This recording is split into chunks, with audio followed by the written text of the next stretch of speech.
ఇంట్లో room spray వాడుతున్నారా? అలా అయితే ఇప్పుడే ఆపేయండి. రూమ్ స్ప్రే ఒకటి వచ్చేసి 150 నుండి 270 వరకు ఉంటుంది.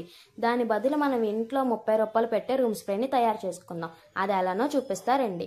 కంఫర్ట్ ప్యాకెట్ ఒకటి, జవాది పౌడర్ ఒకటి మనకి పూజా స్టోర్స్లో అయితే దొరుకుతుంది. అలానే కొన్ని వాటర్. ఇది స్ప్రే బాటిల్. మన ఇంట్లో ఏమైనా యూజ్ చేయింది స్ప్రే బాటిల్ ఉంటే అదొకటి తీసుకోండి. నేను ఇది హోల్సేల్ షాప్లో తీసుకున్న 20 రూపీస్ పడింది.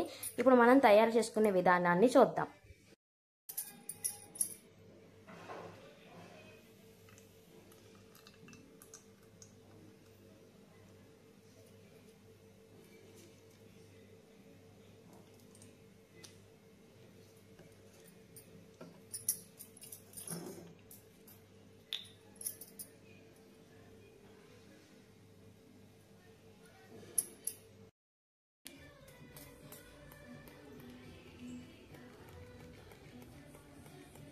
వీడియో కనుక నచ్చినట్లయితే లైక్ చేయండి, షేర్ చేయండి, మన ఛానల్ని సబ్స్క్రైబ్ చేసుకోండి. Thanks for watching.